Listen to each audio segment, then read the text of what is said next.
Hey, welcome back to the channel. I have a fun video for you today. This is some more bonus round, bonus content. It's a cube draft. Obviously, like I've always said, this isn't going to replace the Canadian Highlander content, but I think if you were going to pick a format that is closest to Canadian Highlander, it would be Vintage Cube.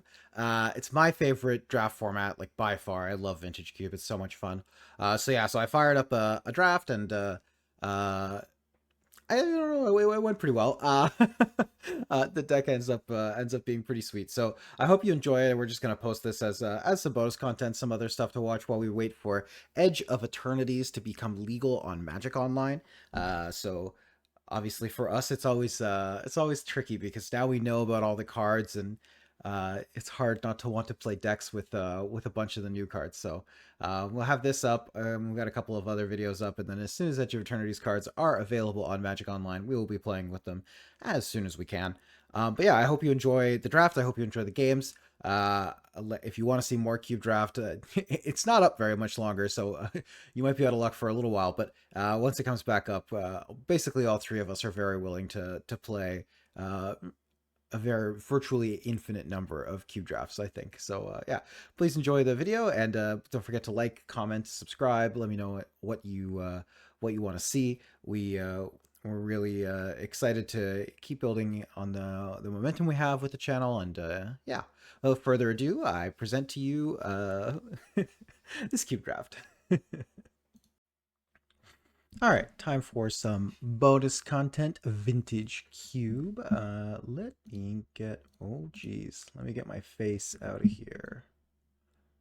Go over here for now. And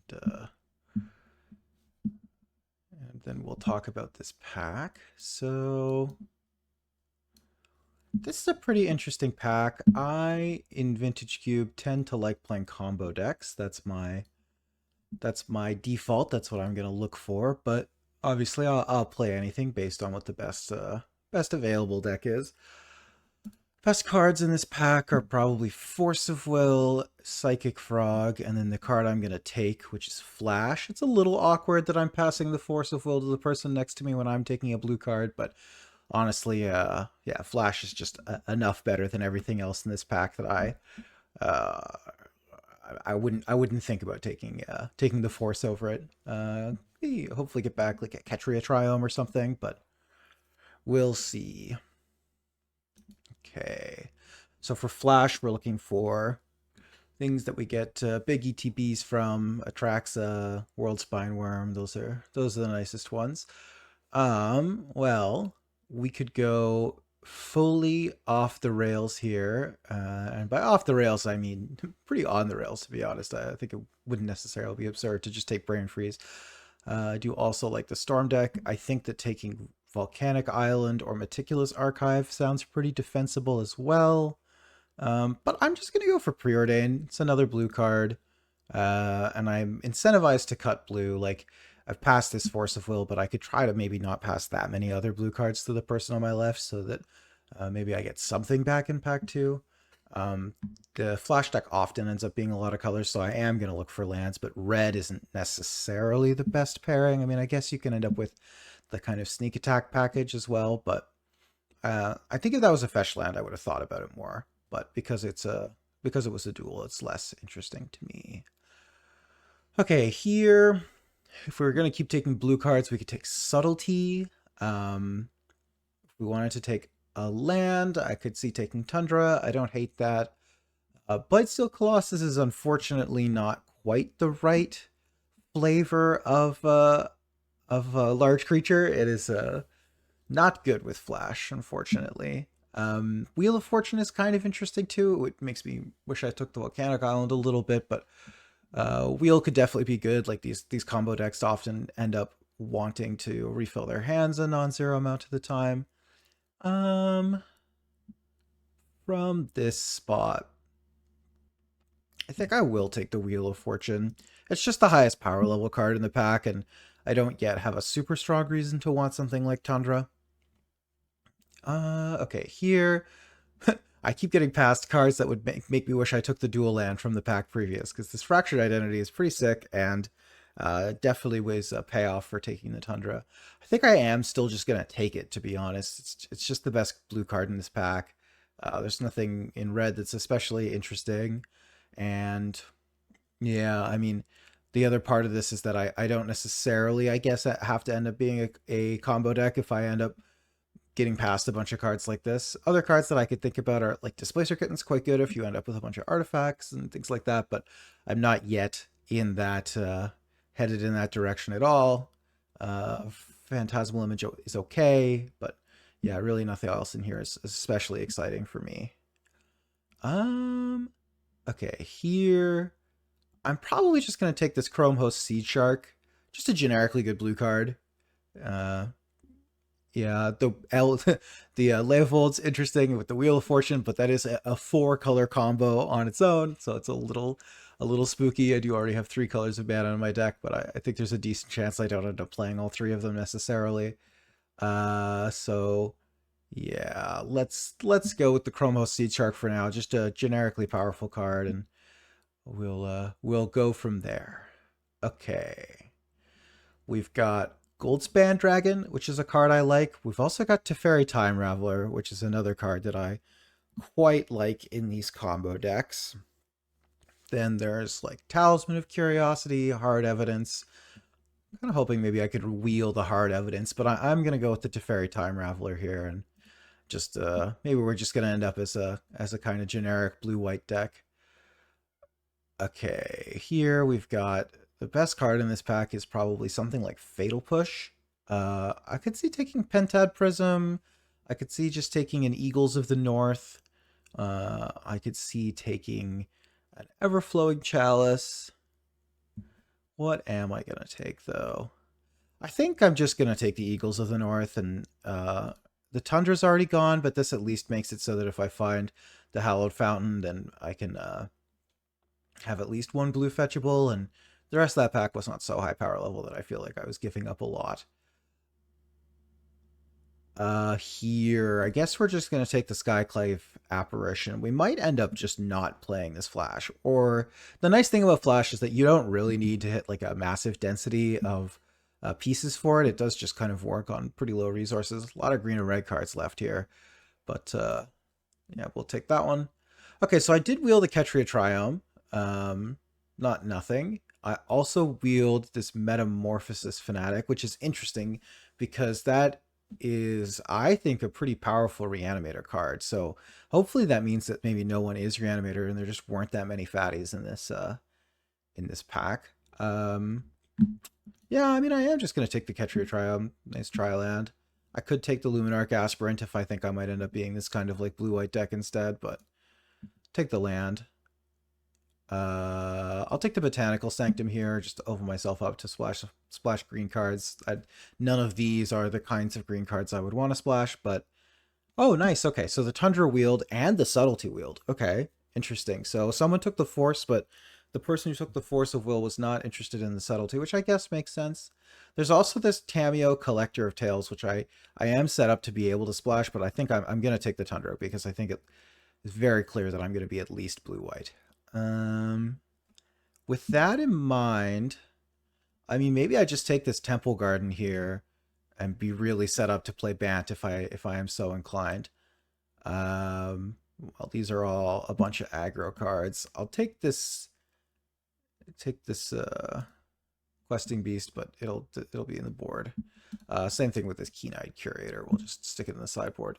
Okay, well, not kidding. Actually, kind of in a position where playing Loot the Pathfinder is the thing that I'm genuinely capable of doing pretty effectively. So we'll look at that. I've got the Ketria Triumph already. Okay, so Triplicate Titan is the first good Flash payoff I've seen. And this is definitely, of the Flash payoffs, this is definitely the least exciting one, I think. But it does make like a 9/9 worth of power across 3 bodies. It's definitely still playable. I'm going to take it. Other cards in this pack that are quite good and I'm a little unhappy to be passing are like Remand, Chain Lightning, even Fury, and Brain Surge are all cards that I would really like to have one of them. But Triplicate Titan, I do want to find ways to turn my Flash on and have it actually have text. So I'm gonna take this now so that we at least have one out in the long term. Okay. Here, I think the decision is between taking Counterspell or Polluted Delta. And I'm going to take the Polluted Delta. I'm a pretty big believer in taking fetch lands pretty highly. I have this finds Ketria Triome and Tundra, so this is already a 4-color land, and I'm not splashing black. So the blue fetches are really premium for me for sure. I'm not thrilled to be passing Cryptic and Counterspell. Maybe I get one of them back. To be honest, Cryptic Command not the most splashable, but that's fine. Okay, here's the World Spine Worm. Great. Okay, so second, I have acquired the second flash payoff. And now, honestly, like, if I don't find any more, it's not the end of the world. I can now just start to fill in the rest of this deck with some other effects. So that's great. I'm passing some really powerful blue cards here. Tinker and True Nemesis are pretty good. Nexus of Becoming. Oh, yeah. Interesting one. But yeah, we will take the World Spine Worm. This is definitely a powerful one. Okay, cool.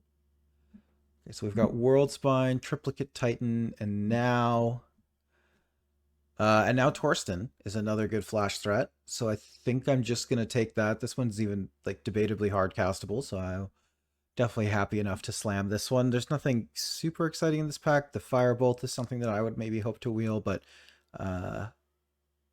I'm not even necessarily committed to being red. Like it's I could be red, but I don't have to be.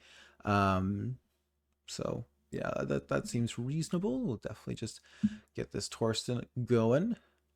Okay, now I think we do need to start picking up some removal spells. So the options here are to take Prismatic Ending or Burst Lightning, or I said removal spells. Really, what I mean is interaction. Or I could take a lose focus.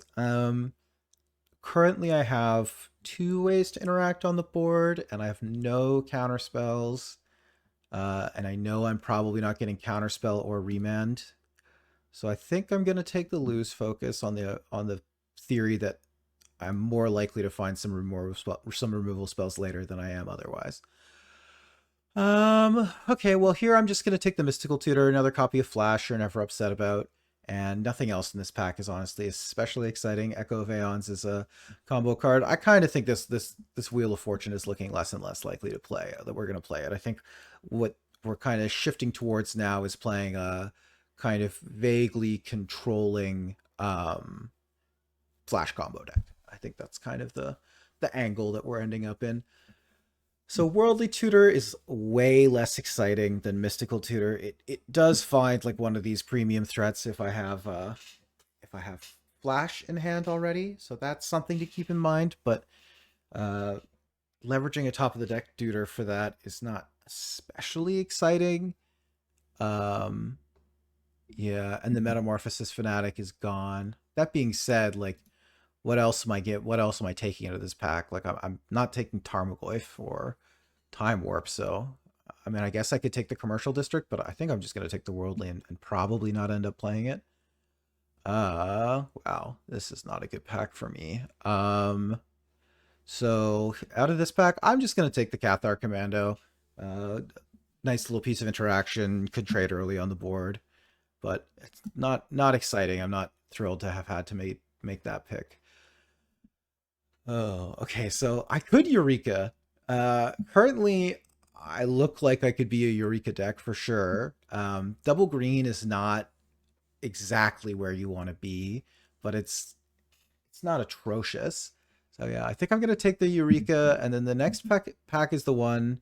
Oh no, this is the pack that had Chain Lightning and Remand, unfortunately. So not getting either of those back. I could take No More Lies. That's the other possibility, but that card's kind of... I'm going to take the Eureka. Let's go for high power level here. Okay, and now I get Sylvan Caryatid. This is nice. Early play, clean up the mana a little bit. I'm looking like my mana situation is going to be a little loose. I'm probably Bant, maybe trying to cut red cards, so like I'm less interested in a Satya. Here, I think because in the theme of trying to cut red cards, I think I will just take this Lion Sash and be kind of like blue white mid range featuring flash combo. Static Prison is nice. I like this card. I think it's pretty powerful. One thing I've learned from playing it in Canadian Highlander is that it just kind of like is okay if it only gets rid of something for 2 turns. Even you're still just like not that upset if that happens. Talon Gates of Madara is like kind of interesting, but I do just think I'm gonna take this Canker Bloom. The Arwen is better, like it's a stronger card, but um, yeah, I mean I'm not playing either of these. I'll take the one that's a little more splashable, or not splashable, but that's a little easier to cast. Okay, so here's the Atraxa. So I'm just gonna take the Atraxa. We now would love another way uh of getting creatures in play. And I have the Eureka, I have the Flash, but I would love like a show and tell, or like I mentioned, like I wouldn't mind like a through the breach or a sneak attack even. I guess I could even think about trying to splash black if I got enough good black cards. But yeah, we're gonna slam this Atraxa. I feel very good about it. So far we have Flash. We have all the best Flash threats. We have a Mystical Tutor to find the Flash, and we have a Preordained. So we're gonna be pretty good at flashing. Okay, so out of this pack, we could be Snapcaster Maging. Our Snapcaster Mage targets are just okay. Um, Ideally, you are just kind of winning the game when you flash. I think I'm just going to take the Consider here. Early cantrip, smooth things out. Um, Other considerations are taking Hedge Maze or Fast Bond are also things that I could see being good, but I think where I'm already like I have a plan built up. I'm not going to play this Worldly Tutor. I have too many premium threats. I think I just want things to do early to smooth my draw and to find Flash. That's the number one priority. I also wouldn't mind finding a little bit more fixing because my mana situation is currently a little bit questionable. So what we're looking for in this last pack is like maybe some mana fixing, and we would still like a bit more interaction. Like I'm now going to prioritize taking removal spells over virtually everything else. And unfortunately, this pack has offered me nothing of that kind of variety.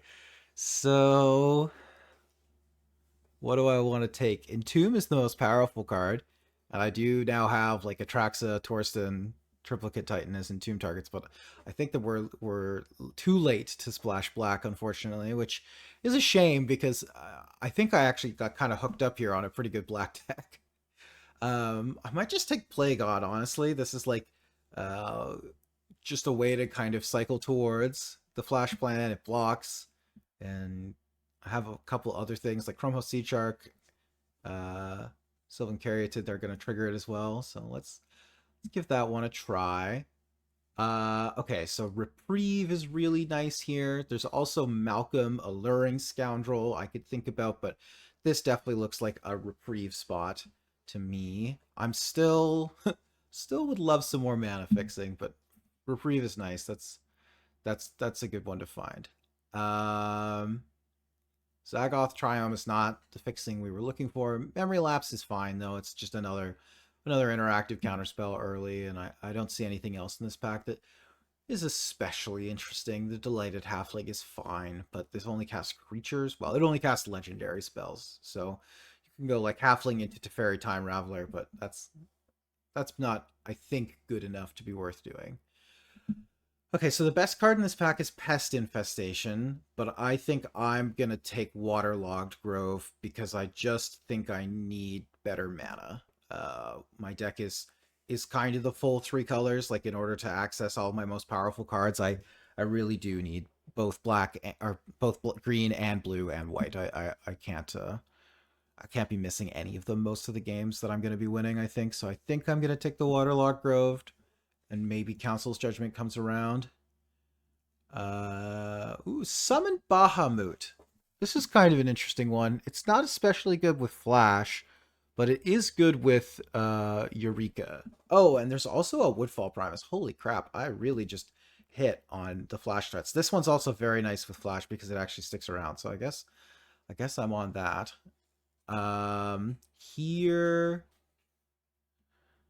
yeah, there's like Sowing Myco Spawn. There's Necromancy. Man, there was a good Reanimator deck in this draft for me, and I just wavered a little bit on being willing to take it. Yeah, I mean, I'm just gonna take the Fabled Passage. Need to cast my spells in order to be able to win. God, like Recurring Nightmare. This is so brutal. I'm gonna take it because if yeah, like if this Entomb wheels because everyone else has been pushed out for whatever reason, like I will just take it. Okay, I'll take the Hedge Maze. Nice to have a Surveil land. The other consideration here is Draven Inspector. Let me just make sure. So I'm at 33 total. 7 of them are lands. Yeah, so I already have enough playables. I'll take Sentinel of the Nameless City here. I think good attacker and blocker can kind of buy some time. Take the Horizon Canopy here for fixing. I'll take the Lush Portico here for fixing. Okay, so we can get this Recurring Nightmare out of here. And I believe Loot the Pathfinder is not making into the final iteration of this deck. Okay, nice. The Council's Judgment did wheel, and so did the Get Lost. Okay, so I've got some cuts to make. This is not just a clean build here. We've got 10 lands, so this is 28 cards, so I definitely have to get rid of a few things. Let's grow my camera a little bit. So, what are we cutting? We don't necessarily have to play all of the threats, and we're probably not supposed to because we only are on Flash as a really good enabler. The only other we do have the Eureka. I'm pretty glad I took the Eureka because I think otherwise we were going to end up in a spot where we had no ways to get these threats into play. Okay, so I'm going to trim the Skyclave Apparition. I'm going to trim Loot the Pathfinder. I'll keep Ketria Triumph in. I think no, I'm probably going to trim Ketria Triumph because I have the Hedge Maze and the Lush Portico. It's a lot of tap lands. I don't think I want a third tap land necessarily. Actually, no, I think I do just need it. Let's not go too crazy. So I probably need 3 more cuts from this deck. I think it's probably Plague On. It's probably getting the axe. It's just drawing cards, which is fine, but I really am pretty in on being a flash deck. This Lion Sash can come in out of the sideboard, and I probably don't need to play both Cankerbloom and Cathar Commando. So with that in mind, I'm going to value the flash threat over the green one. This is like slightly more power, but I think it's more important for me to be able to pass with mana up. Okay, so what are we looking at now? This would be 16 lands. I am a big fan of playing 16 lands. This is 6 basics. Is the Fabled Passage really playable? Like, am I maybe this is a tap land a lot of the time in my deck, and I don't really care about the fetch. It's not that important or good, and it's a 4th tap land. Yeah, let's get the Fabled Passage out of here. So 7 basics plus this looks fine to me. We will not be playing a swamp, even though I am breaking the cardinal rule of having Atraxa in your deck, which is that ideally you're able to cast the Atraxa, but it is what it is. I think I want to go for 1 more island in my deck. So what are we looking at for sources? We've got 1, 2, 3, 4, 5, 6 blue sources. That seems like not enough. 1, 2, 3, 4, 5, 6, 7, 8, 9 blue sources. We have 1, 2, 3, 4, 5, 6, 7, 8, 9, 10 green sources. Oh, sorry, it's 10 blue sources. And then white sources we are on 1, 2, 3, 4, 5, 6, 7. I think I gotta get this Council's Judgment out of my deck. As much as I am loath to not have access to a removal spell like that, I don't think I can cast it. So let's get the Council's Judgment out. Let's get the Canker Bloom back in. I just don't want to be trying to play a double white spell with this mana base. I think it's too hard. All right. I mean, this is a deck for sure. This deck is going to live or die based on how well I draw the card Flash. Uh, so if we draw Flash, we're definitely going to be in good shape, and if we don't draw Flash, we're going to be in bad shape. Okay, so on the play,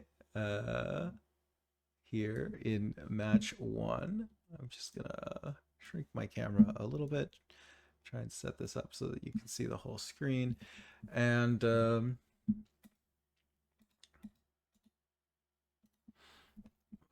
we won the draw, or we're on the draw, which is great, or on the play, sorry, which is great.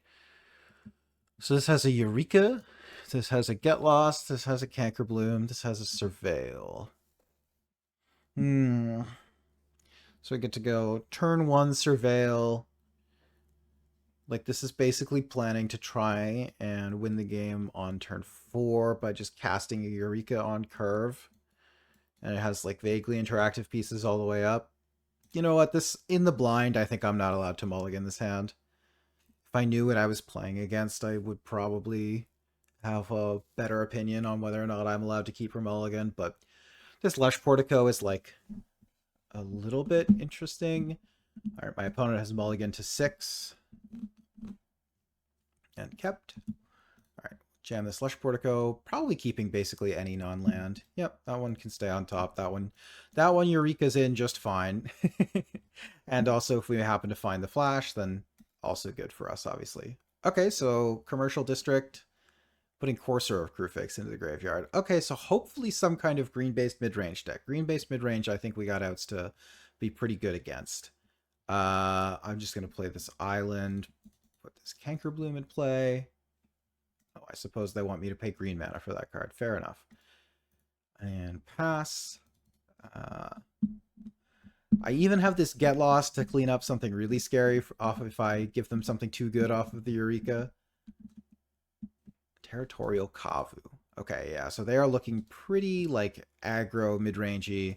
With any luck, the Eureka is going to be pretty powerful here. Let's go for a Temple Garden, pass, and I will not offer the trade. They can make this a 4/4 and get in, which sucks a bit, but they do have to have fetch land for 2 land types there. It's like not trivial. And yeah, I think this is all going pretty fine. Do I want to trade? I think I will accept the trade here. Just on the basis that, oh, nice. Oh, actually, Eureka doesn't work for Planeswalkers, so I'm saved, because otherwise that thing was going to come in with quite a lot of loyalty. But here, I think I'm likely just Get Losting whatever they play and then slamming Eureka. Okay, I'm not Get Lost to get Carry Zev, actually, so I'll just pass and we'll play Eureka. I would love to draw another big creature here. I guess the risk that I'm running with this Eureka here is I'm basically saying I'm hoping my World Spine Worm is better than your 4 cards. Do I think that that is true? I have a lot of other large creatures in my deck, so like I could. Yeah, I didn't come here not to cast Eureka. What am I saying? All right, I'll start with this forest. Let's see what they put in. They put in forest. All right, I'll put in this World Spine Worm. They put in Broadside Bombardiers, and then I'm done, unfortunately. I do have the Get Lost. Okay, so they didn't have too much either. All right, so this has worked out pretty well for me. Unless they go White Source Exile-based removal, I'm in reasonably good shape. Oh, Zealous Conscripts kills me. Okay, that's not Zealous Conscripts. Noble Hierarch. All right, I accept your Noble Hierarch. That is okay. And now I just get to do some attacking and blocking. We're just playing some good, honest Magic here. They do get to throw the Bloodbraid Challenger at me for 7, so I'm not it's not without concern for me this game. But I'm gonna block the Ragavan. Oh, weird! They're throwing the token at me. Okay, well that's much better for me. Okay, so I take 4. All right, I take 3. Yeah, I'm at 15. The Ragavan gets exiled. And now I get to attack. I'm definitely not winning the game by not. I'm not winning if I don't attack. So let's start by attacking. And then I think I'm just going to get lost the broadside bombardiers right now. That represents the most damage. And then I have Reprieve or Cathar Commando to jump block, whichever seems better, I'll go for. Currently, they are attacking for 7, putting me to 8. I'm surviving a price of progress, so they would need multiple burn spells, or they would need to like map token, hit twice, do like a pump spell. Yeah, okay, and we got there. All right, Eureka for World Spineworm. Good enough to get the job done. So here, I don't think I'm gonna sideboard. I don't have any kind of like Wrath effect or anything like that. The only card that I could see playing is this Sandstorm Salvager. But I don't think it's worth it. It's just like 3 mana, make 2 bodies. It's like potentially kind of nice. They've shown me a bunch of these like evasive threats that are evasive because they have menace. Those block menace threats pretty. This blocks menace threats pretty well. Maybe it's better than Plague-On. Like it could be. Yeah, it could be better. I think I'm just gonna to run it back. This is a pretty good matchup for me, and if I do my combo thing, I think it's gonna be pretty hard for them to win. And I think I'm just supposed to now try and mulligan into a pretty combo-y hand. Okay, yeah. So like this is an example of a hand where because I know I'm playing against red-green aggro, I know that Teferi Time Raveler is like less valuable than usual. But at the same time, both of these threats are nice because they leave a bunch of material behind to fight for the board. So if I do find Flash or Eureka, it's very good. This is going to cantrip me. I think I'm going to keep this. It's just like, it has perfect mana. It has a 2-drop. Okay, yeah, Exploration. Vaguely scary. Okay, no follow-up though is good. Triplicate Titan, okay. Now we really wish we were on the, we really wish we were on the old Eureka draw this game. Okay, Scythe Cat Cub, yep. And then they get to go land, maybe? Oh, they don't have a land. Okay, that's very good for me. Okay, well, I'm going to play Plains, and I will potentially be throwing this Cathar Commando under the bus, I think. Okay, if they have a second land, then that's bad for me, but they didn't play one there, so I don't imagine they have a second land, unless they're doing something really weird.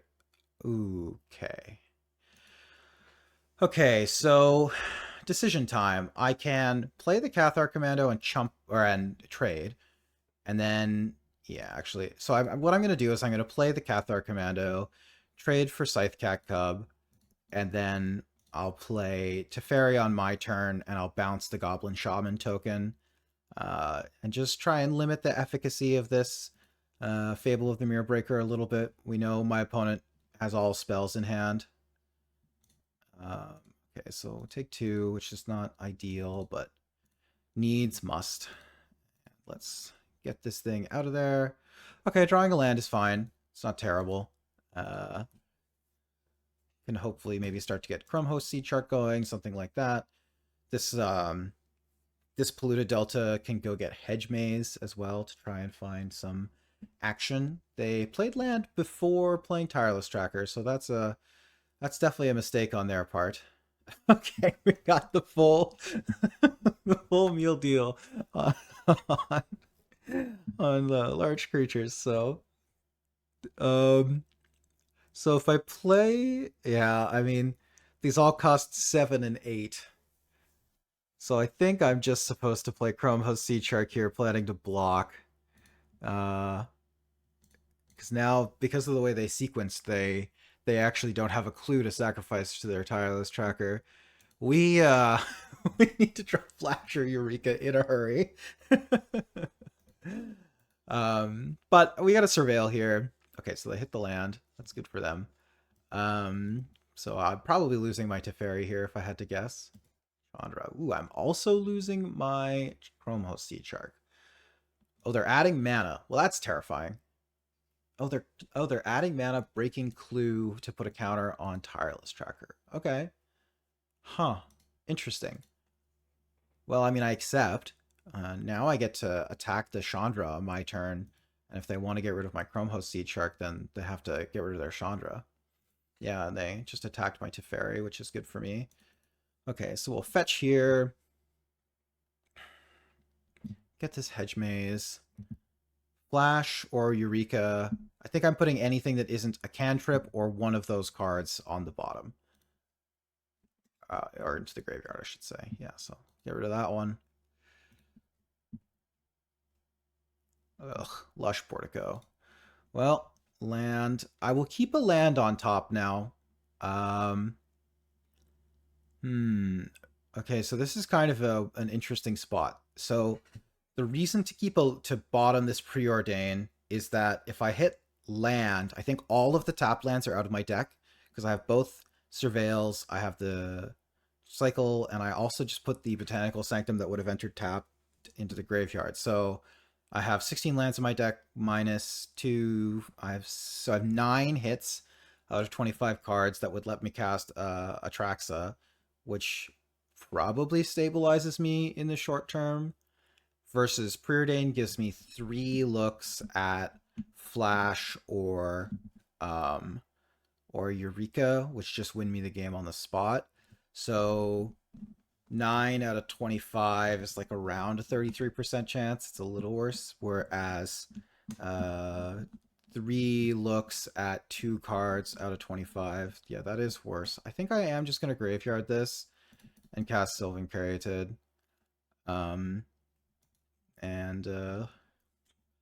Yeah, hope to draw a land. This way, and actually, sorry, it's even better than 9 hits, right? It's 11 hits because if I hit either of the cheats cards as well, if I hit Flash or Eureka, that's also just as good. So it's 11 out of 24. So it's like almost 50% of the cards of in my deck are pretty good next turn. They added mana again. Scary. Bloodbraid Challenger, okay. They hit Springheart Nantuko. All right, I am definitely gonna need to hit this turn. That's for sure. I don't have any more time. I don't think. Yeah, Territorial Kavu just as a 2/2. Okay, well, I will run the blocks of Sylvan Caryatid on the Reflection. That's fine. All right, moment of truth here. Land. Fractured Identity. What does Fractured Identity do? That is a kind of exciting one. So I can go Fractured Identity, your Chandra, and then make mana with the Chandra to animate the token that I'm going to create with Chrome Host Seed Shark. That leaves me 3 blockers for 5 attackers. I can block the 4/3s and the 2/2. And then I will take 3 damage. Yeah, I mean, I think that play is fine. And then it also leaves me with a Chandra in play, which means I get to make mana next turn and cast something, or I get to remove something, both of which seem pretty reasonable for me. So Chandra, I'm going to uptick my Chandra to make mana.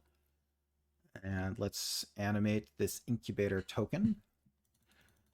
And pass. Obviously, a little scary. Removal spells here are pretty bad. I think I can beat a removal spell. And by beat, I mean I think I'm alive through 1 removal spell. It's pretty bad, but I'm not technically dead. Okay, Generous Plunderer. This one next turn is going to deal me 1 because I have a Phyrexian token, which is an artifact. All right, what are we tutoring for? What scary thing is ending up on top?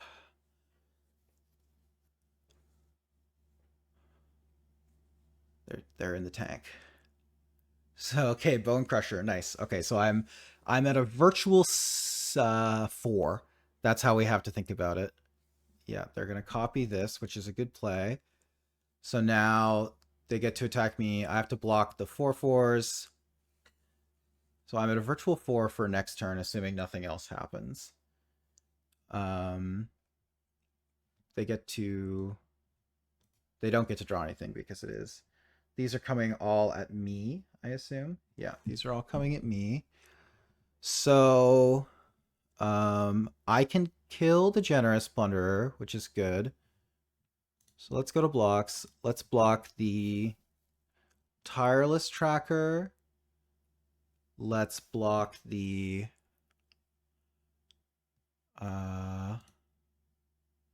let's block the Real Challenger. And now if I block like this, I would go to dead.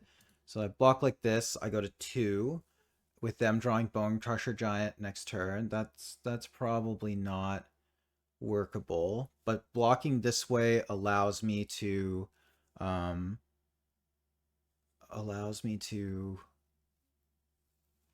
cast the Atraxa, because otherwise I don't have a black source, which is a problem. Because next turn I'm going to have 7 mana. The other option is to block like this, and then hope that I draw something better, and that way I can take out the Generous Plunderer. Yeah, okay, I guess I have to block like this. There's just no other way around it, unfortunately. Any order. So I go to 4, but worth noting, I'm at a virtual 2 because of this thing. I don't have a Wrath in my deck, so I think I'm in trouble here. I think that they just were able to go wide enough and I stumbled just long enough. Okay! Which you're the good one. Okay, so what does Flash do? I know the top of their deck is Bone Crusher Giant, so I can go Chandra, Torch of Defiance, kill your I think I would kill their Bloodbraid Challenger, and then I can flash in Woodfall Primus and kill both of their red sources, and I know they're drawing a red card. That seems pretty good. I do go to 3 from the attack from the Generous Plunderer. It has Menace. And then they can do that twice. So I actually have to kill either the Generous Plunderer or the Reflection of Kiki-Jiki. But okay, so let's kill the Generous Plunderer. I'm just trying to decide if I can do better. So if I flash in Atraxa, and I find Eureka plus land, I can Eureka in the rest of these creatures, which lets me block this out. Maybe that's the line then. So we'll cast Flash, we'll put in Atraxa. I won't pay the difference. Get my Atraxa trigger. We did find Eureka plus Forest, so that's good.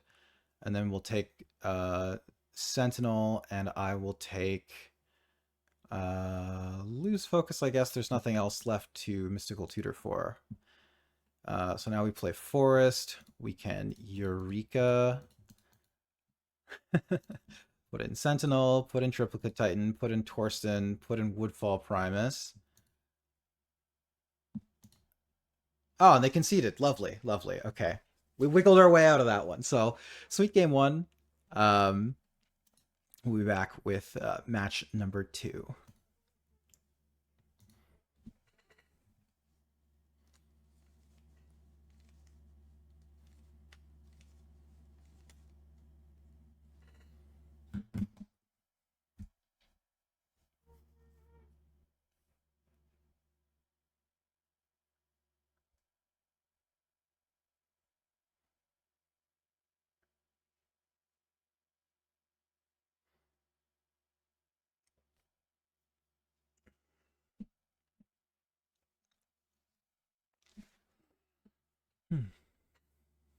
Okay, back with match 2.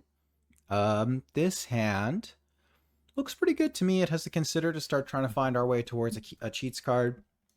Got some early interaction. We are on the draw, so that's not ideal. But I don't think that's enough of a reason to mulligan. So let's keep black mana. Okay, black mana is not ideal.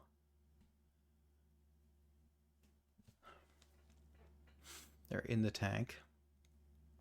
And or maybe just not passing for some reason. There we go. Dark Ritual. Uh-oh. The tanking is especially scary when they go Dark Ritual. Okay, Dark Ritual Barrowgoyf. I've had worse things happen to me on turn one after a tank Dark Ritual. So we've got the Get Lost to clean that up, and frankly, the Barrowgoyf is not really what this game is going to be about. Overlord of the Bailmerk, okay. Great start from them. This is a really powerful opening. Ooh, wow. Time Twister, Mana Crypt, Library of Alexandria, and they put Sedgemoor Witch into their hand and made this Barrowgoyf a 4/5. This is a good start for my opponent. I love Vintage Cube, man. All right, so they get to mill 4 more cards. They milled Grief, which is pretty spooky, so they're probably going to grief me here. Man, great start for my opponent. Mox Sapphire, Mana Crypt. Jeez, they are doing it. So, there's an interesting dialogue about whether or not I cast the Consider here if they grief me. Yeah, they are griefing me. I think it's very likely they take this Get Lost. So I think I'm just going to leave the Consider in my hand on the basis that if, for whatever reason, they decide that they are more scared of me finding Flash for this World Spine Worm, maybe I get to keep the Get Lost. Yeah, but there's no reason to show them whether or not I hit the Flash here, and I didn't. So let's graveyard that one. Preordain's a fine find. Fractured Identity is likely looking a little slow this game. All right, Preordain. My hand is going to get ripped apart by this Barrowgoyf into grief, though. So this is a pretty brutal one out of my opponent. Definitely a scary start. So I'm going to take 5 down to 11 here.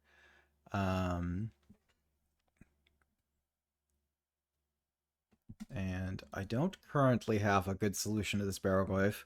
My Get Lost is gone. Yeah, I think I've got to draw Teferi Time Raveler. That's the card that would get me out of this best. Oh, but they get to Emperor of Bones. Okay. So I'm getting griefed again next turn, potentially. My opponent is also at 27. Oh my god. Oh, my opponent is living the dream. This deck is awesome.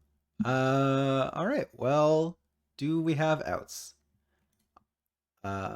I guess I will keep playing for one more turn, because if I find exactly Flash here, I can flash in World Spine Worm and do some chump blocking, but it's actually just chump blocking that I would be doing even, which is pretty funny.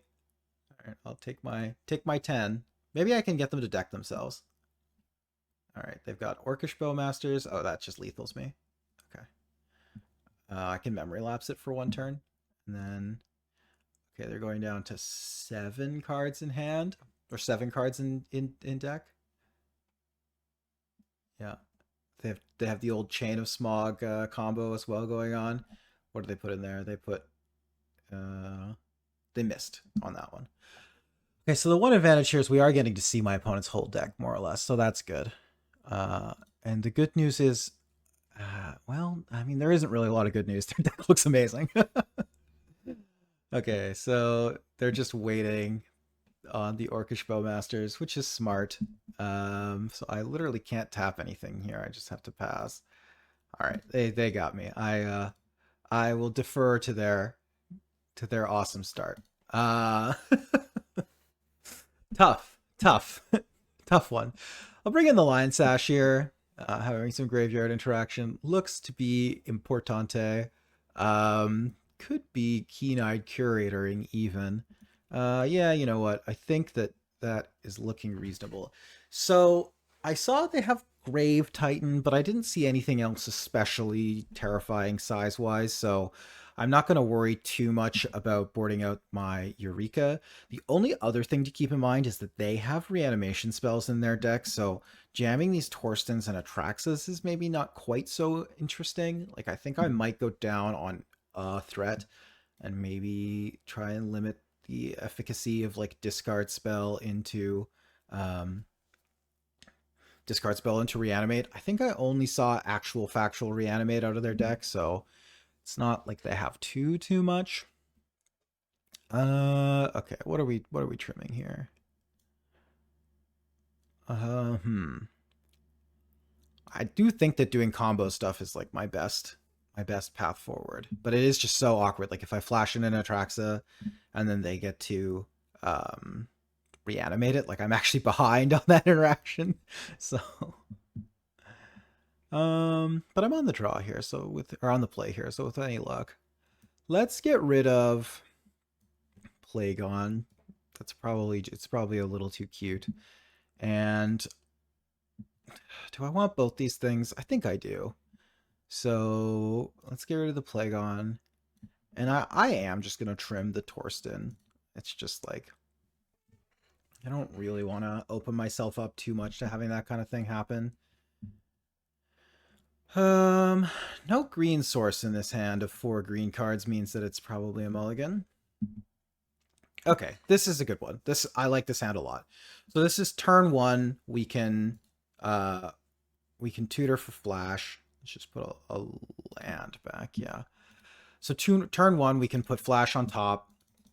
Turn 2 we can flash Woodfall Primus, take out both their lands, and God, they have a Dark Ritual start again. Not like, oh God, oh I fat fingered. Oh, that's so bad. Oh man. Ugh. Oh, that's so annoying. Because I was actually fine against this. I could have just put the flash on top. Oh, I'm so sorry. Okay, well, that's embarrassing. It's a frustrating choice by me for sure. I've got this Overlord covered at least, but man, if I just cast my Mystical Tutor for flash there, this game is like basically over, to be honest, because I get to just kill both their permanents here and man, okay. Well, can't tilt about it too much. Okay, they are going to impend. This polluted delta can't actually find a surveil land anymore because I drew the hedge maze. So I'm just gonna play the hedge maze. Get lost. I think I want to start looking for a combo piece to go with this Woodfall Primus. I'll just get in and hold up this Canker Bloom. Oh, they're gonna flash in Orcish Bowmasters. That's fine. I'm gonna make them actually declare the block with the token, and then I'll take out this Overlord.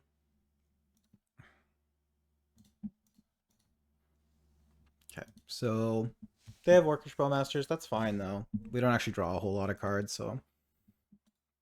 So yeah, best draws are Flash, which we could have had, or Eureka would be fine here too, although with just one threat, it's obviously less exciting. I wouldn't mind finding some kind of answer to the Orcish Bowmasters, but it's not super critical. Yeah. Yeah, the Mystical Tutor punt is gonna haunt me for the rest of the day, I think. Yeah, Emperor of Bones. Kind of nasty. They're gonna exile the Canker Bloom. Okay. Could be worse. They could have exiled their Overlord, I guess, and I think that would have been worse for me. Okay. Well, that's a good draw. So I'll play this Polluted Delta, and there is some question of how you sequence this um, to get max value. So if I do it now, I can kill both their black sources, which I think makes their Emperor of Bones pretty hard to use. Yeah, I think I am just supposed to do it now, actually. Like, let's not get too cute. I won't pay for the additional cost. Let's persist. Let's kill both black sources.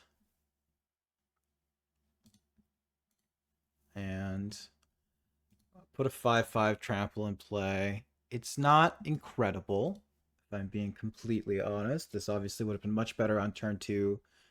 But yeah, Library of Alexandria is it's okay. We will accept the library out of them, and yeah, they're gonna exile the Flash, which makes sense. So there is a dialogue here about whether or not we fetch the Ketria Triumph because drawing it wouldn't be the worst, but I think I do want to fetch just to get cards out of my deck. But I think I will leave Ketria Triumph in because I'm at the point now where if I'm gonna draw lands, I might as well draw lands that cycle. Yeah, all right. Well, let's just main phase it. There are things I could draw that I would play. Yeah, and just triggering the Orcish Bowmasters is like annoying, but it is what it is. To ping me. I will trade my entire board for their entire board. That's a trade I'm willing to make. I shouldn't have cycled before I attacked, but D's what it is. Okay, so it looks like we faded a black source again, which is good. They do have, yeah, they're already 4 gone, so they don't have infinite, I assume. Yeah, so they're attacking me for 5. I will draw a Lush Portico. Not exactly what you want to see.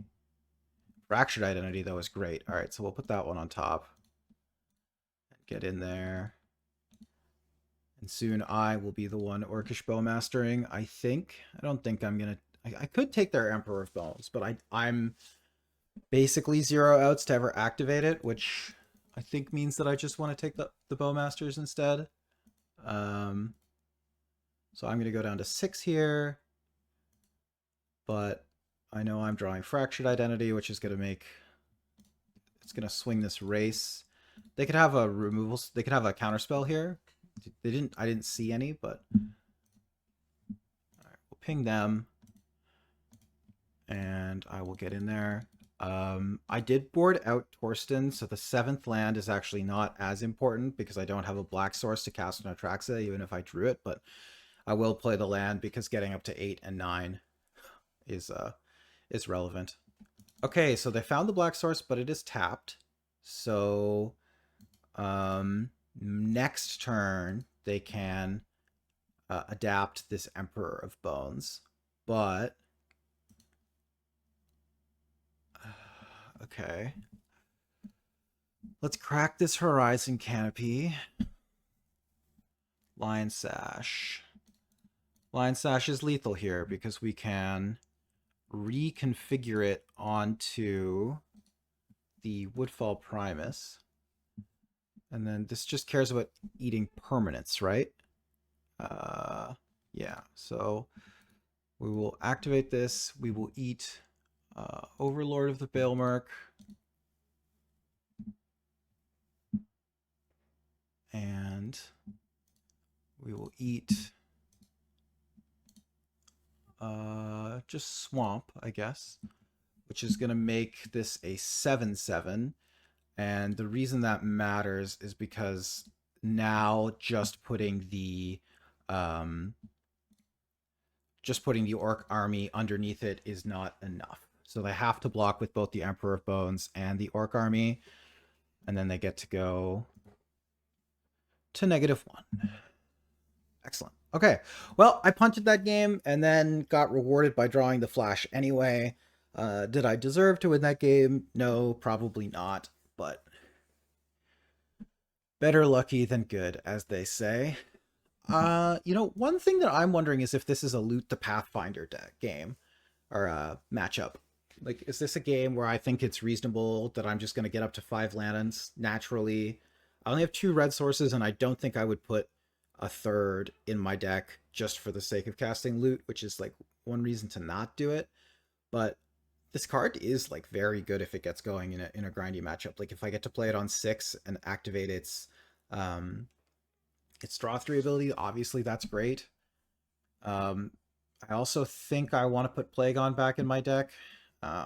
Just seeing how grindy those games were. And I don't think their deck looks like a combo deck. It looks like they're more of an aggressive kind of like black based like aggro control quote unquote deck. Um, I think I'm gonna put Plague on back in. I think I might go minus Keen-Eyed Curator. Just double green on turn two is a bit challenging for my deck, and as powerful as the effect is, I think it's not that powerful. Okay. On the draw, this has a really good threat to flash into play. It's got decent mana. It's a little slow. Is the knock on this one, because if they have some kind of explosive turn one, it's not great. But and they chose to keep 7.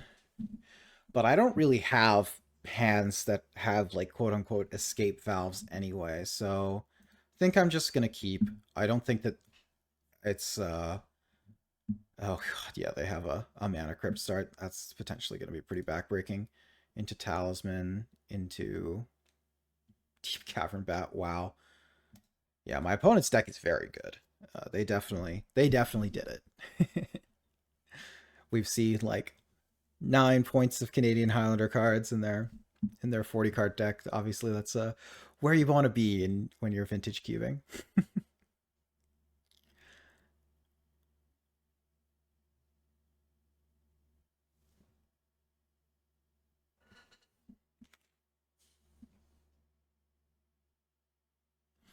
So they're in the tank. They took the World Spine. Okay, interesting. So I guess they were concerned about me finding a way to get the World Spine in play, which makes sense. I'm just going to keep that Lion Sash. I think that their deck is putting enough cards in the graveyard naturally that that's just fine. And I now I'm looking for like 2 parts of the combo. So, oh wow, they don't have anything, huh? I mean, they might have a counter spell here, which makes me want to not just jam into it because I have Memory Lapse. I think I'm just happy playing Drago with this deck. Like they have a mana crypt going. The more turns I get to kind of reset their mana advantage from the crypt is good. And I have a Memory Lapse. They've won 2 flips in a row. Next turn I will just jam the Plague on though. So they're thinking. I didn't see any counter spells, and we saw like 90% of their deck. Like I think the blue is basically just for Time Twister. Like they've got like, oh, Evoked Grief. Okay, wow. So this is great. This means my Memory Lapse gets to get a lot of value, and they bind Toxic Deluge. I guess their hand is just like all double black cards. It must be. That's the only thing that makes sense. So I can either go Lion Sash plus Preordain. I know I'm getting griefed next turn probably, so what do I want to get griefed out of my hand is the question, I guess. And with that in mind, I think I will just Plague on. Because if I go Lion Sash Preordain and I miss on the Preordain and they just get to take the last card out of my hand, I'm like not very happy. Hopefully this is just them reading and not them Orcish Bowmastering me. It was them Orcish Bowmastering me. Okay. Well, can't get them all. That was the other thing that made sense for them to pass on, but here we are. Yeah, see, so I draw land, which is not great, but the Plagon does a good job defending for now. Hopefully they can start losing some mana crypt flips eventually. They have not. 3 for 3 on flips so far. Average damage at this point is 4.5. Just keeping track here. This Bowmasters is gonna be a pain for sure, but it is what it is. Their hand is Grief plus 2 unknowns. They may not have another black card, although it's likely they do. I would put their hand on being Grief plus a removal spell and then maybe a double black card or like a situational card like a Reanimate or something like that. Uh, yeah, I don't know. One of those things for sure. Okay, so the Deep Cavern Bat gets in. That's fine. No worries there. I'm Definitely not casting this preordained now. Cathar Commando. Huh. So there's a question here about I think I'm definitely playing the Cathar Commando. The question is what do you destroy? Because I could destroy the Mana Crypt, which sets them back on mana quite a lot. Like we know they have Grief in hand, so they're maybe waiting to try and draw a black source to be able to just hard cast the Grief. Let's do it.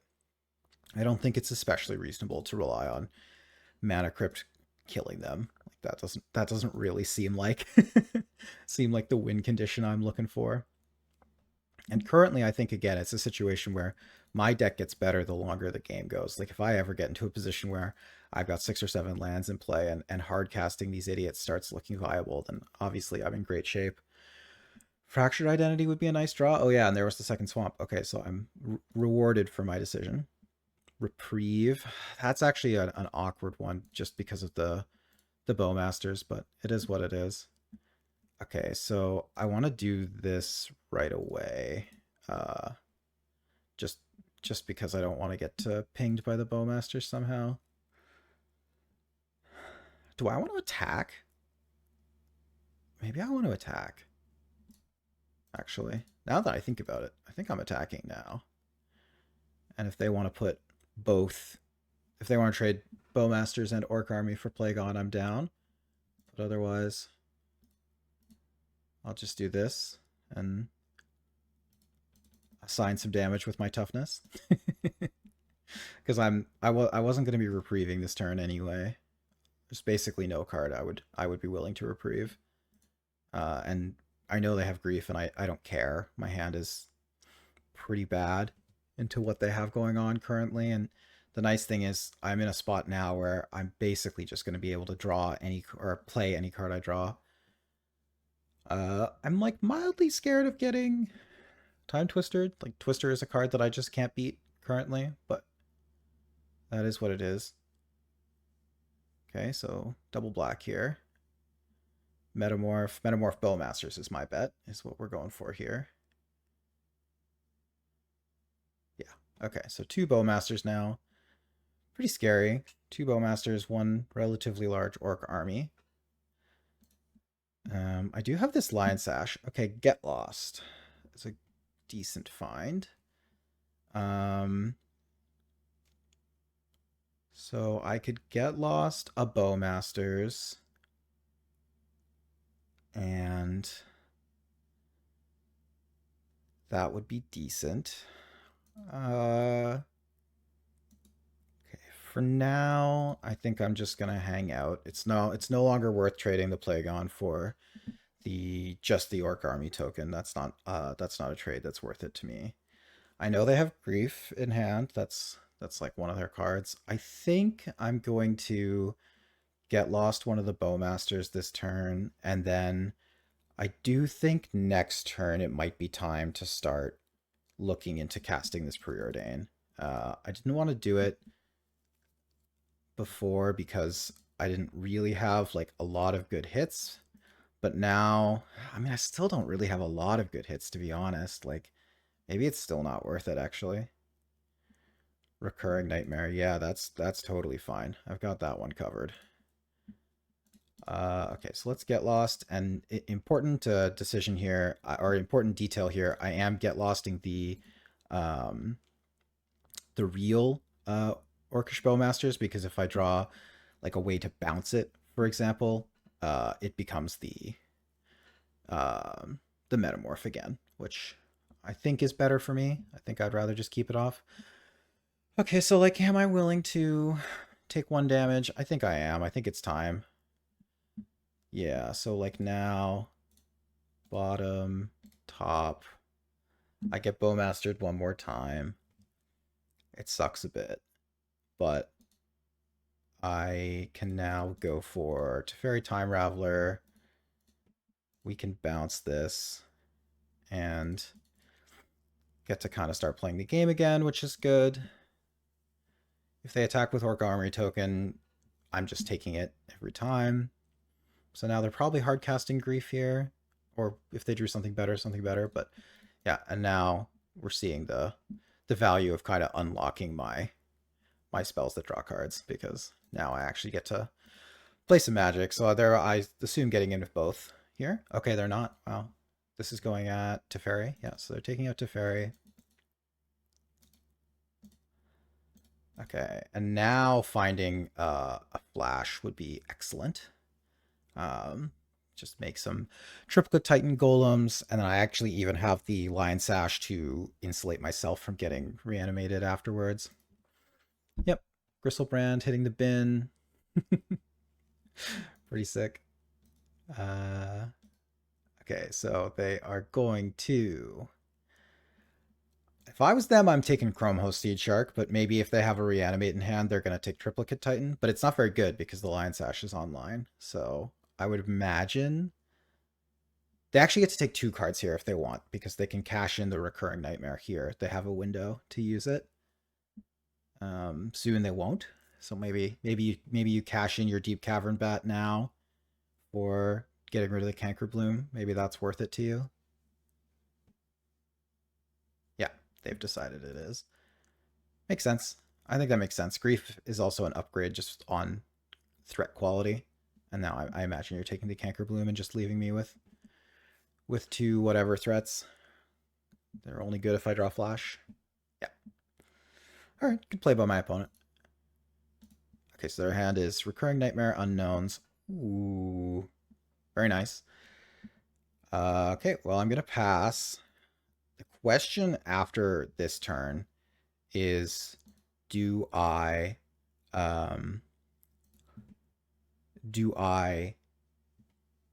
mystical for Flash, or do I mystical for Eureka?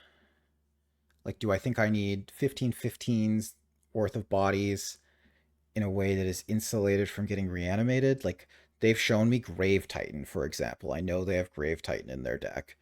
So I think I am going to get Flash, not Eureka. Swamp. Okay, so they have another swamp in hand. Like, and I actually no, I'm definitely not getting Eureka, because I know that they also have they have Phyrexian Metamorph. Ah, there's the Grave Titan. Yeah, exactly. Okay, perfect. They left that one on top, I think. Yeah, they left that one on top. Okay, so if they attack with Grief, I will double block, and I'll put Plague On and Lion Sash in front of it. And yeah, then we'll get Flash, and we'll reanimate the World Spine Worm, because I think that the 5/5s are just better on this board than the 3/3s, and they'll get to copy one of them. They also get to play a Grave Titan, which is not ideal, but, you know, needs must. Okay, so they're going to get in with both. I will block the Grief, I believe, is the one that I want to remove. See if they have a removal spell. I will eat this Deep Cavern Bat. I will... Oh, this is actually kind of an interesting problem, because now if I leave it as is, I'm letting them... Well, I guess it's the same. But what I'm actually going to let them do here is I'm going to let them get their they're going to get some Recurring Nightmare value out of me. But it is what it is. I guess they're going to get to decide which threat I have in play, because the Grief is going to die here. They're going to kill Plague On. Oh, weird. They assigned combat damage, not the way that I would have assigned combat damage. Unless they've got a way to kill both my creatures here. Which I guess they might. Oh, clever. Okay. Is this escalated? No, right? Okay, so they're just giving this -2/-2. That's fine. Okay, they just really wanted that one dead. Okay, so we're gonna Mystical. Mystical is going to find um okay, so the Grave Titan is on top. It's not in their hand yet. Oh, but the Phyrexian Metamorph, that's what I'm playing around. Sorry. Yeah, so let's get Flash. And they know my whole hand, so I'm not getting a whole lot of value by waiting. I guess I am supposed to wait though, for whatever, for what it's worth. Okay, we'll get in with Plague-On.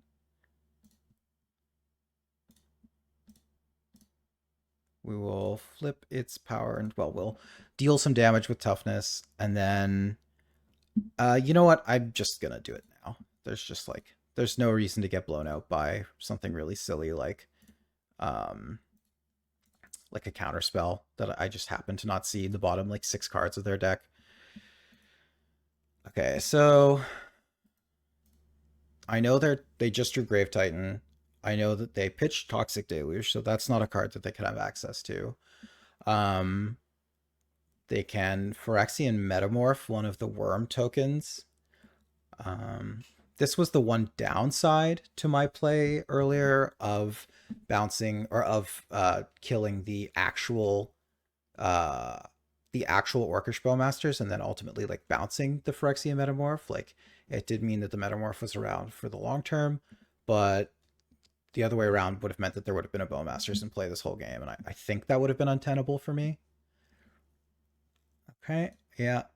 Shieldred is scary, but I do get to take it off the table for a turn at least. So let's play this Static Prison. Static Prison this thing. And if I get in with these three, I'm deciding whether or not I want to attack with Plague-On. So if I attack with these three, this is 11 damage. They go to 8. If I attack with Plague-On and they take the free block, they go to 4. And then if they draw a land for Grave Titan, they'll have 14 toughness to my 15 trampling power, so they'll be able to survive. If they don't block here, they go to 4. Yeah, I'm not gonna chump attack, I think. Oh, and I also just die if I chump attack. What am I saying? Yeah. I am opening myself up to dying to a removal spell here, but I think that's fine because I know they have the Grave Titan. I think I kind of have to play a little bit differently. Yeah, nervy game. Definitely coming down to the wire here. So if they have removal spell, I lose.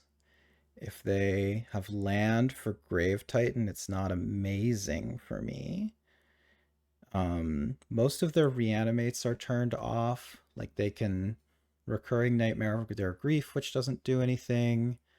They can reanimate my Cathar Commando and break the Static Prison. Okay, wow, we got there. Very exciting. Won the match. All right, we'll be back with match 380. Okay, here with match 3, the finals. I have won the die roll, so I will choose to go first. As you may or may not be able to tell, it is a slightly later time. I had to take a little break, but I'm here playing the finals now. On the play, this hand really wants a blue source. There are 10 of them in my deck. Even if it finds a blue source, is it all that good? Yeah, I think it's decent. This deck is not one that mulligans especially well, I don't think.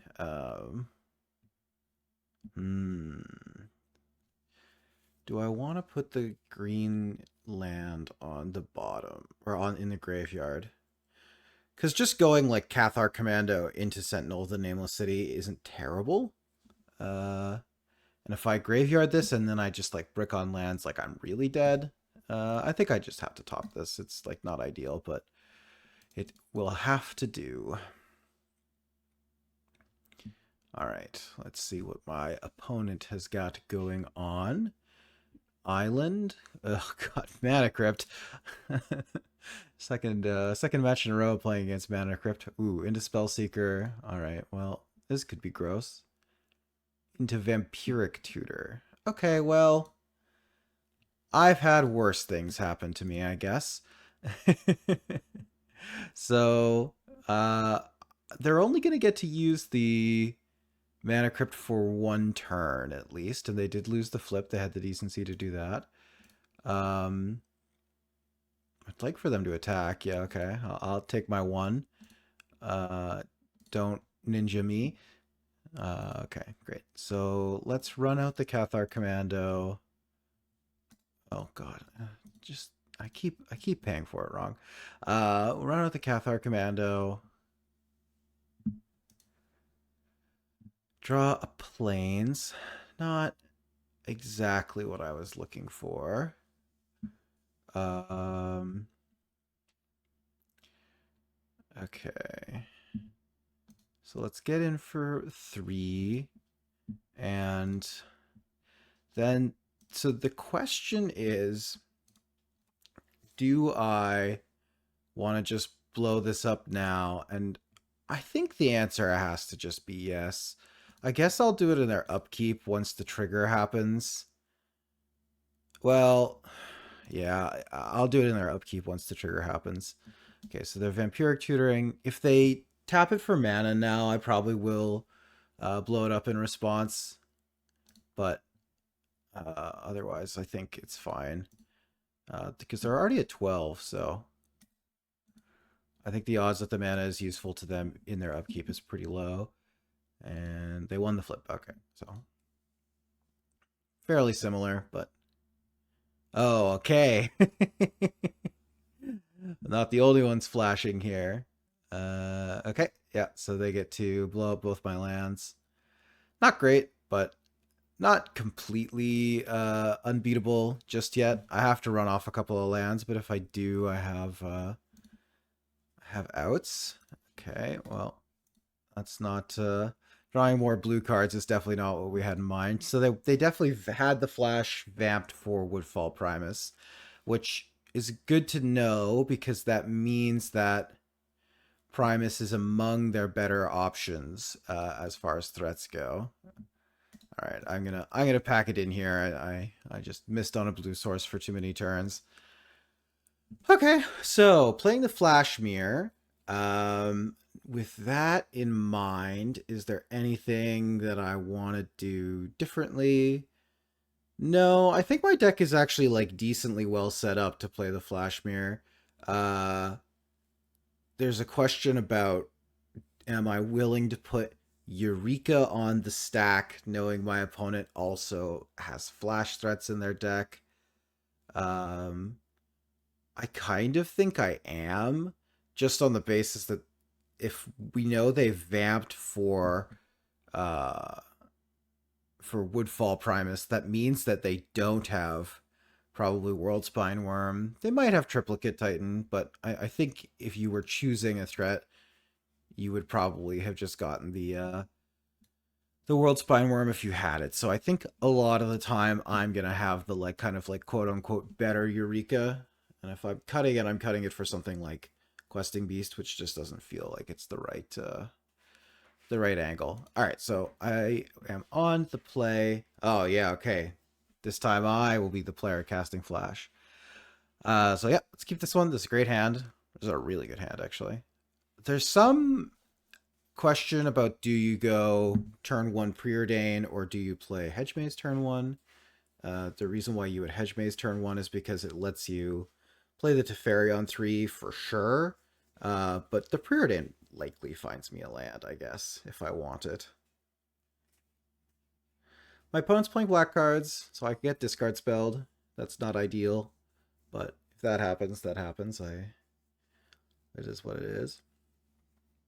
I gotta sneeze here.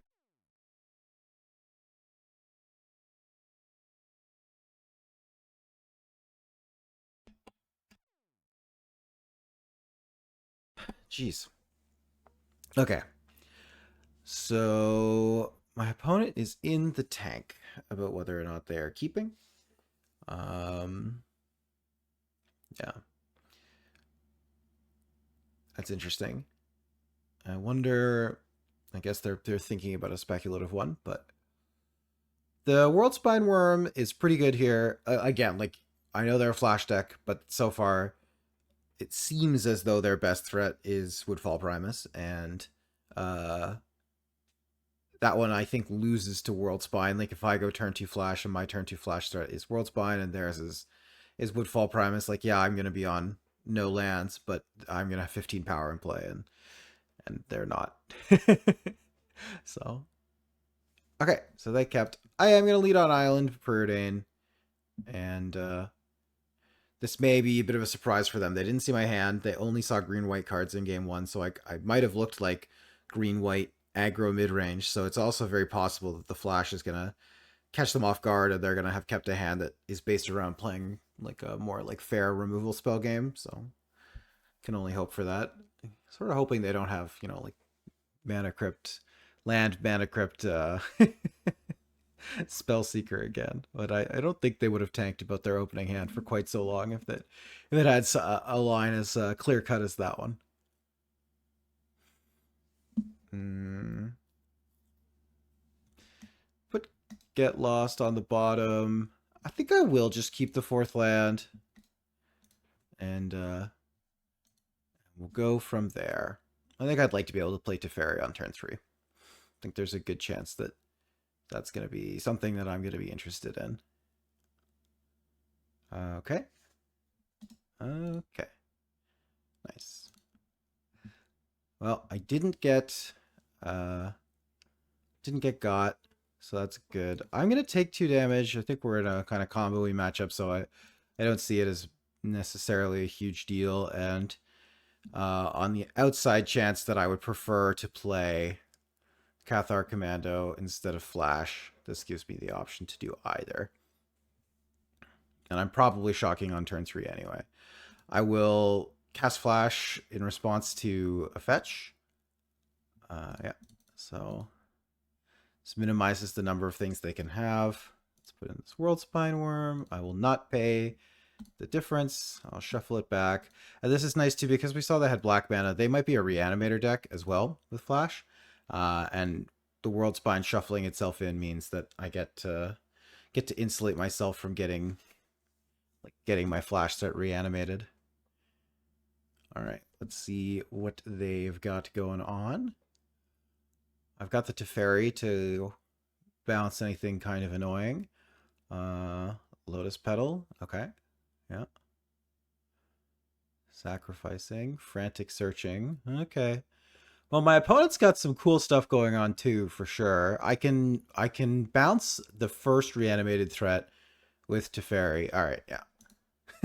These have been some fast games in game 3. Games 1 and 2 were kind of like, or match 1 and 2, sorry, were kind of like grindy and like quote unquote fair, and now match 3 has really been all gas, no brakes. Oh, I want Lion Sash. I think that's probably something I'm interested in. I don't think this Keen-Eyed Curator is castable enough. Maybe it is. I don't know. I have 10 green sources. It's like very close.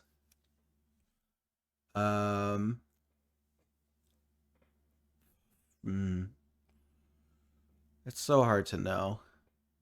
I think I'm going to trim the Chrome Host Seed Shark here in favor of Lion Sash.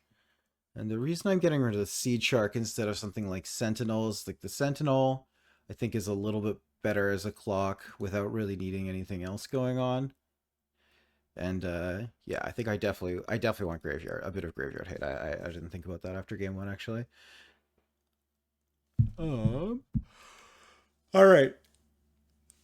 Game 3, match 3, the finals. Trophy on the line. I'm on the draw.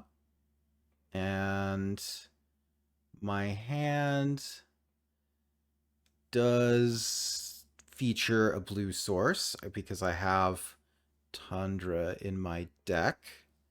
So this is a turn 3 flash, and turn 2 I get to have Mystical Tutor up. I think this is a keep. If I get discard spelled, it's not great, but it's not the end of the world. It's my opponent's turn to have the turn 1 preordain. Obviously, if we just take turns playing Flash on turn 1 or 2, or turn 2 or 3 against each other, it's going to be a very different game. Okay, well, now even if that happens, I have the capacity to go Mystical for Flash on my opponent's end step and make some World Spine Worm tokens and then go from there. So, uh, definitely running on the higher end here for my deck. Um, do I just want to jam this Mystical Tutor and get the Flash? I do think I'm just going to run it out there. If they have Flash, they have Flash. Uh, it is what it is. Um, let's play Plains. And the reason I'm going to play Plains is that if my opponent's turn is... If my opponent is casting Flash here on end step for Woodfall Primus and they're going to destroy both my lands, then I still have all 3 of my colors with Forest plus Cycle Eagles of the North.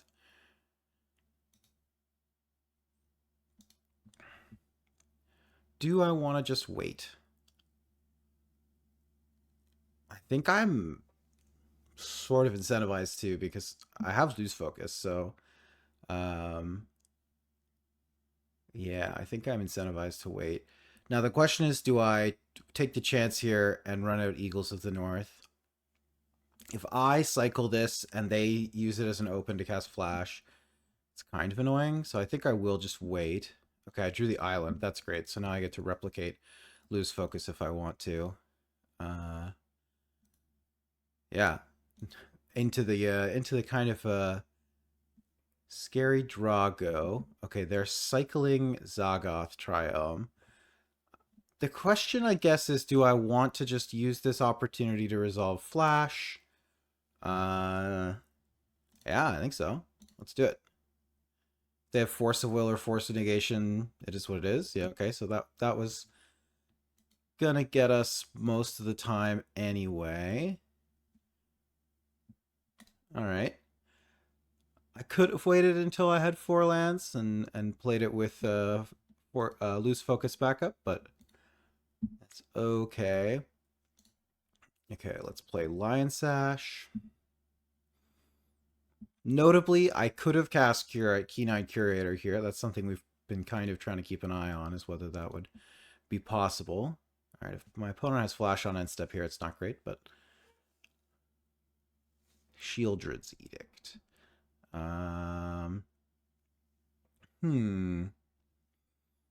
Do I want to make them redraw this? The Lion Sash is not like super important. Yeah, I think I just let this resolve. They've shown me enough scary things that I think saving my memory lapse for a potential combo piece is important. Plagon. Okay, I will pass. And I'll just pass with Loose Focus plus Memory Lapse up, or Replicated Loose Focus, and I can cycle this Eagles of the North for Tundra, probably. Pentad Prism. I kind of want to just stick this back on top of their deck, and the reason is that it's like pretty bad for them to now draw. I can't imagine they're especially thrilled. I think they don't have Flash, so I'm gonna just. They've had enough spots where they could have resolved Flash if they wanted to. Here I could get Lush Portico, or I can get Tundra. I think I'm gonna get Tundra. I think having more blue sources sounds good to me right now. I will just run out this Plagon. I think I need to both A, develop a clock, and B, I like the fact this cantrips. I'm getting pretty brutally punished for not putting a black source in my deck. Oh, is this, they draw it? This is probably just Pentad Prism again. Yeah, sounds good. This lets them filter as well. If they need a double black, they have it now. Because this Atraxa is not castable, which is pretty unfortunate, I will say. Um, okay. I guess I will attack with the Plague on. And uh, flip its power. Well, make it deal damage with its toughness. And then I'll cast this Preordain if they have something like Orcish Bowmasters. Like I have ways to stop it. Um, hmm. Okay.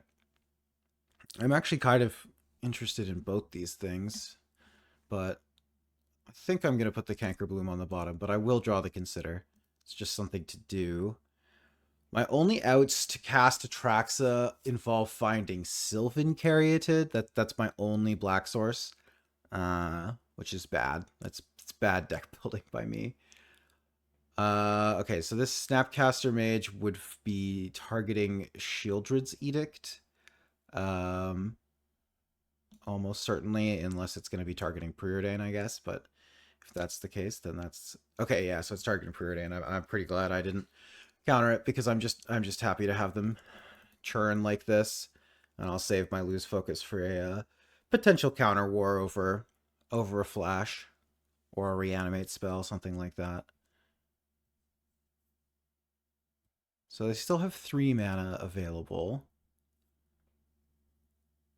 I kind of think their deck might have some like draw 7 effects in it if they're playing Children. Ooh, Witherbloom Apprentice. Okay, so this is like a Chain of Smog combo card. Let's cast this, consider, see what we find. Lush Portico. That one's going to go to the graveyard. I'm going to find another land. Do I want to lose focus this? I can always lose focus the Witherbloom or the Chain of Smog. I think this does let them block my Plagon, but I think that's fine.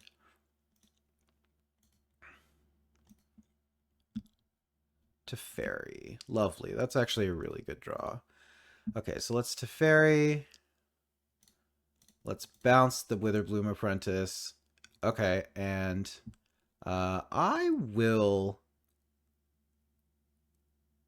yeah, I will pay the 2 life. I don't think the 2 life banners as much as having the ability to... Oh, wait, no, sorry. I want to protect this Teferi. As having the ability to replicate lose focus. I think that's something that I might be interested in. Although with the Teferi in play, my loose focus is a lot better as a hard counter for sure. I imagine this is just them jamming Witherbloom again, which I believe, let resolve. Actually, yeah, I probably will let it resolve, and then I'm just going to play my Torsten. I'll just hard cast it. Okay, so here's Witherbloom. Yeah, I mean, it's just hard for me to justify countering this spell, you know? But at the same time, what's the worst thing that can happen? The worst thing that can happen is that they can have Flash. If they have Flash for Woodfall Primus, my game plan becomes a lot more challenging. So, yeah, I will let this sit and play. Because I can counter a removal spell. Okay, so they have the Chain of Smog. So the way this works, they have to target themselves. And so I let this trigger resolve. They are targeting themselves. I'll let it resolve. They discard 2 cards, and then they get to copy it. Eventually, they're going to point it at me. But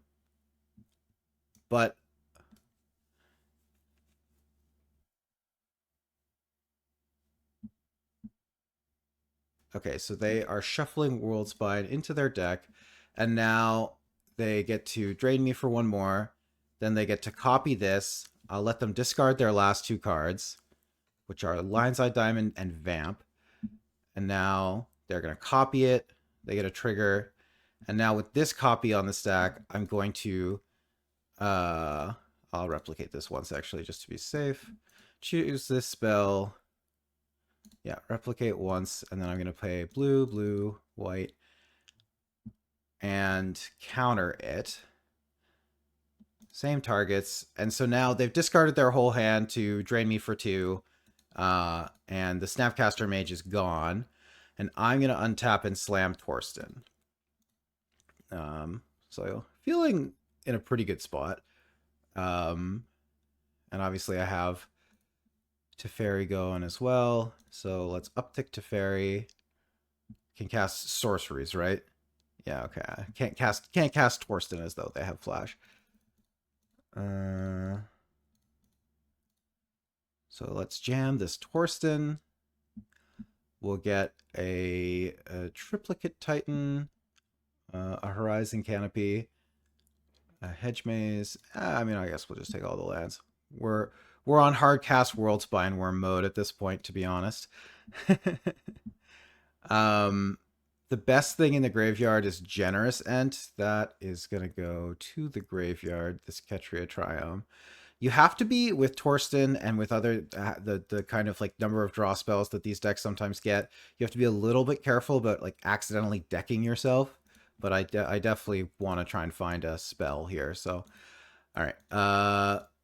Here's hoping they don't have like regrowth. If they have regrowth and then they get to Chain of Smog again, then I am dead. But they just drew a land, so that's good for me. And now I'm going to start just hard casting my large creatures, assuming I don't draw anything better. Cathar Commando, yeah, that's not better. So let's uptick the Teferi. Let's get in with the Torsten.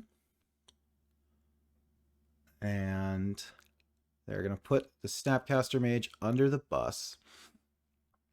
Really getting punished here for my decision not to include a black source in my deck, because at this point it's pretty likely I would have found it, and yeah, we would have been cooking. But as is, we've got triplicate Titan in play.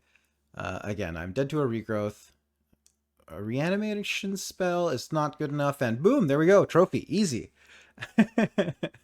uh, wow, yeah. So, pretty sick deck, honestly. I kind of thought this deck looked like it might be a bit of a pile, if I'm being completely honest with you. If we just take a look at it here, after I finished the draft, I thought, yeah, you know, like this might be a little bit low on ways to actually enable the cheats plan. But Flash is a very powerful card, as it turns out, and Eureka definitely pulled its weight there as well. This is, I think, one of my first cube decks that's really had a nice, solid Eureka plan where it hasn't gone terribly wrong for me. But I don't know that your average case is that good. But yeah, thanks so much for watching the video. I hope you enjoyed it. Obviously, this is some fun bonus content. We love Vintage Cube. It's definitely my favorite draft format, like by far. So I like playing it whenever I get the chance to. And yeah, this was a sweet one. So thanks so much for watching. Without further ado, I will see you guys next time.